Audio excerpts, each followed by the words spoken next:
As the North folk fight amongst themselves, the Vikings coming down from the north, the two sides of Midland Aetos fighting against each other, the Zedans rebelling, and the Des finally joining the war. Welcome to Season 5, The Days of Ash, and I would like to introduce you all to my two new factions, Maeraxon and Zeuda. Well, first, what is the backstory of Maeraxon and Zeuda? Well, for that, we're going to go back north to Ima Turida. As the Vikings are coming down from the north and down into Ima Turida, the Laurels have split into two factions, the Peaceful and the Defenders.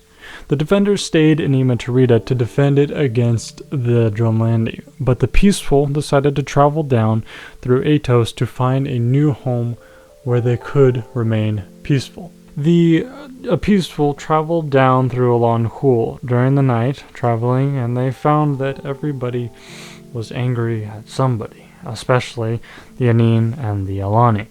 They traveled out through Alân Khûl into the canyon of Anûn, where they found the Gendron, Alani, and Anûn fighting amongst themselves, and they were just not happy with that.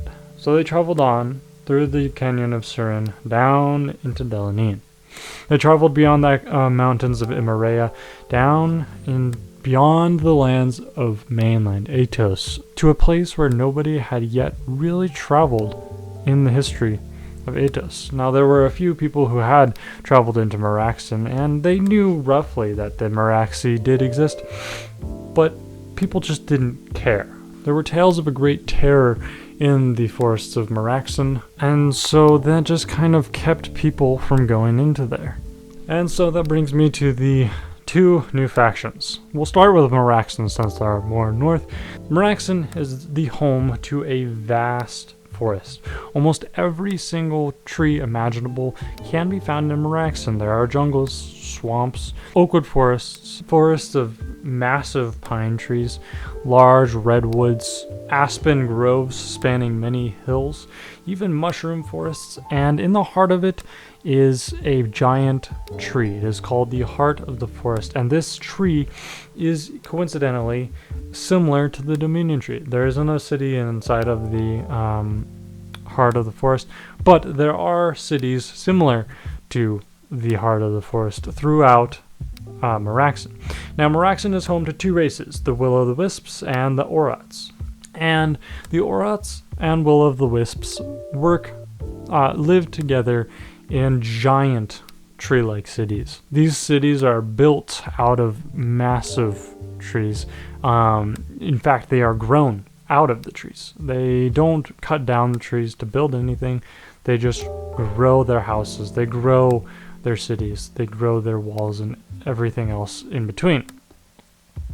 Now, what about the will-o'-the-wisps? Well, the will-o'-the-wisps, I'll continue to just call them the wisps, and the Orots have a symbiotic relationship. The Orots by themselves don't have any power over the forest. They're sensitive, and they can hear animals talking, and they can understand the trees around them talking, but they don't have any power.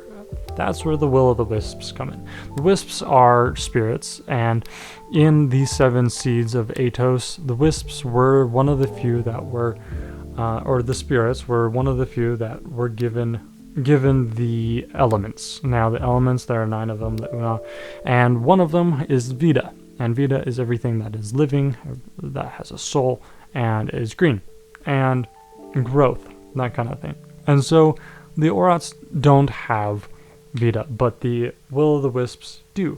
And the wisps, they can't grow things on their own. They can't make trees grow really tall. They can't, use the Vida, but they have access to it. And so what happens is a Orot joins with a wisp, and together they are able to make things grow fast. Essentially, that is the extent of their combined power.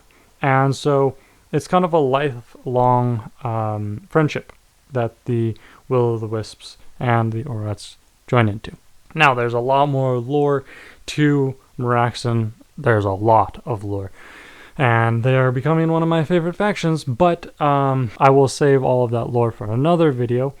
So what do the Maeraxi, or particularly the Orcs, look like? They are similar to Ents, where they are trees and they are living, but they're more humanoid. Imagine more of Groot from Marvel instead of Treebeard from Lord of the Rings. The Orcs are going to be a little bit more humanoid. They're similar to the Deaths, where they have a very tough skin. Now, they aren't indestructible like the Deaths.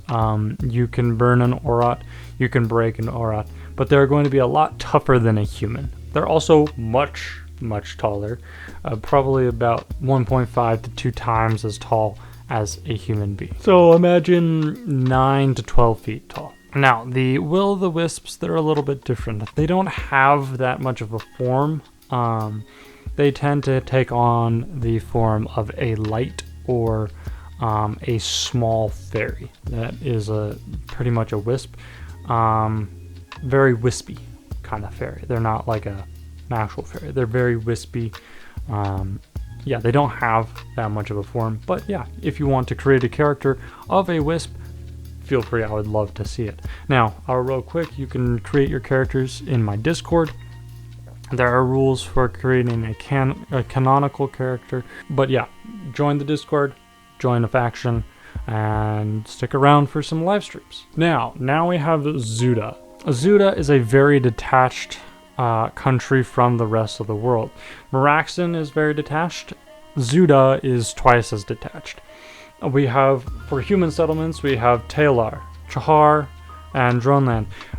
But the Zeudans grew their civilization apart from those 3 countries. No one really knows how the Zeudans got there, where the Zeudans came from, and who the Zeudans really are. In fact, nobody really knows that these Zeudans exist. I mean, the Maeraxi do, but they don't interact that much. Now, what is the point of Zeuda then? Are they just some other human settlement that's boring? No, not at all. They are very poetic, story-driven people. They like mathematics and studying philosophy. They're very driven by the arts. That is kind of their thing. And in that, they also consider war as an art. In fact, in Aetos, Zeudans are the primary inventors of martial arts. They aren't like the Chaharians or Gendroni, where they're really good at fighting. Now, the Zeudans are really good at fighting a few of the factions within Zeuda. Now, I'll get to that in a bit. But yeah, they're not as good as Chahar and Gendron at fighting and strategizing, but they are very good at kind of dueling and smaller scale combat. And they have turned it kind of into an art, where the Chaharians, that is their lifestyle, the Zeudans, that is an art form. Now, as I was saying, factions of Zeuda, what? But Zeuda is the faction.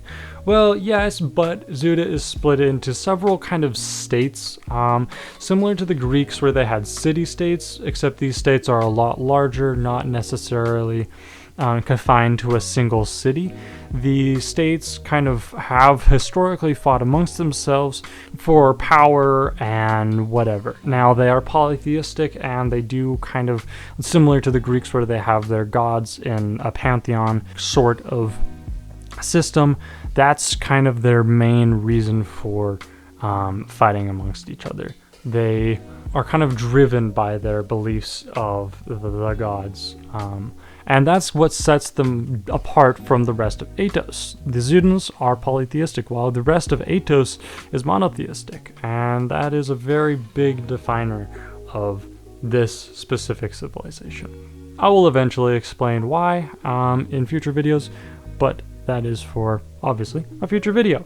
Now, what are Maeraxon and Zeuda doing? Why would you take us away from the main story of Aetos for these 2 new factions? Well, as I said, the Laurels stumbled upon the Maeraxi, and a vast forest was spreading out in front of them.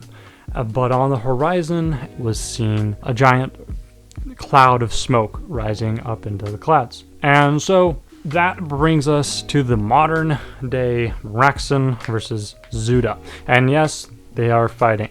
Kind of. The Maeraxi are very isolationist. The Zeudans are very isolationist. Historically, the Maeraxi like sticking to themselves. They're the guardians of the forest. That's their thing. They don't want to interact with Drœnland. They don't want to interact with Alân Khûl. They don't want to interact with Zeuda or Yarrow or any of the surrounding countries. And so they stick to themselves inside of their forests, protecting the forests, haunting the forests, as some will claim, but they aren't really that scary once you get to know a Maeraxi. But the Zeudans, even though they have historically been fairly isolationist, are now wanting to become more powerful. They want to go northward. They want to see what they can see. Zeuda, compared to the rest of Aetos, is a fairly small region, and they have grown to a size where they do want to expand. And their only options are Maeraxon and Yarrow. Now, Yarrow is not a faction right now. They're coming in a future seasons, so stick around for Yarrow. But the Zeudans have their eye on Maeraxon for now. Now, if you watched my live stream, now this is before my live stream, so I don't know if it's what I've said or not, but I'm filming this before the live stream, but this video is coming out after the live stream, so a little bit confusing. But if you watch the live stream, you will know exactly why Maeraxon and Zeuda are fighting. And so I guess I'll expound a little bit on that now. The Maeraxi have felt like the Zeudans have long been encroaching on their lands. The Zeudans, on the other hand, feel like the Maeraxi are spreading their forests far, far into the Zeudan lands, and so there's a little bit of contention between the two countries, and the Zeudans or the Maeraxi, no one is really sure how it happened, but the forests of Maeraxon are now on fire. And so that is where the war between Maeraxon and Zeuda is starting. It's starting with a spark, but it could turn into a bigger fire.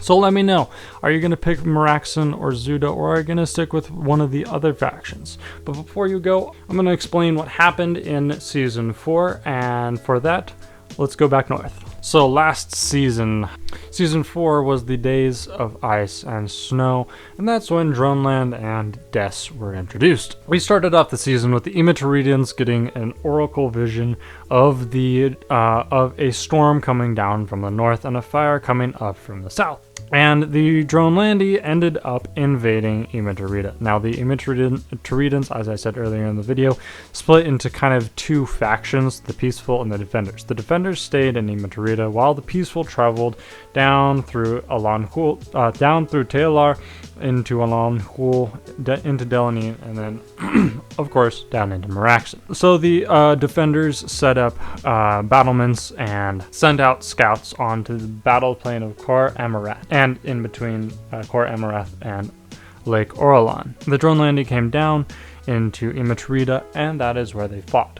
On the other side of the border, in Des, the Drønlandi invaded Des. That's what the Rangers thought at first. Also, by the way, I think I'm going to change the name of the Rangers to the Wanderers, because I think that just fits better. If you don't know, the Wanderers are the youngest of the Des. Geez, I need to make some videos about these. Yeah, anyways, check out my Patreon for more lore. I am posting some stuff over there, so pretty excited about that.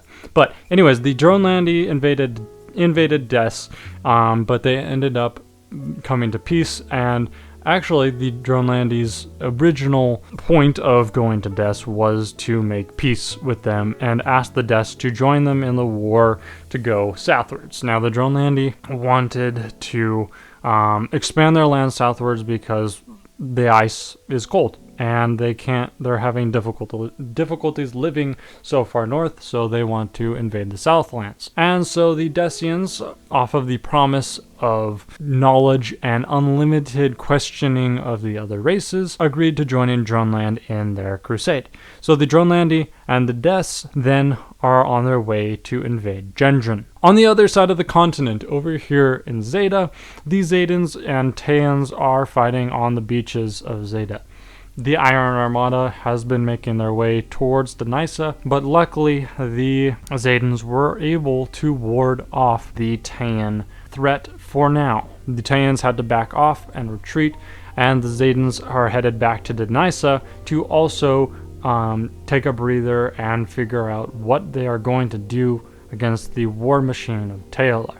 Down south, Alân Khûl and Anûn are still fighting in the Canyon of Surin. The Anûn requested that the Chaharians come help them, but the Chaharians are busy at the Dominion Tree with the Taeans. Well, actually, the Chaharians have forced the Taeans back into the Valley of Tas with the help of the Gendroni forces. So when the Anûn went to Chahar to ask for help, the Chaharians declined, but the Emperor of Chahar did send the Gendroni orcs. Now, if you know anything about orcs and elves, they do not like each other. A lot happened in the Dark Empire, and the Gendroni and the Anûn despise each other. But the Chaharians forced them to work together to be able to take back the Canyon of Surin.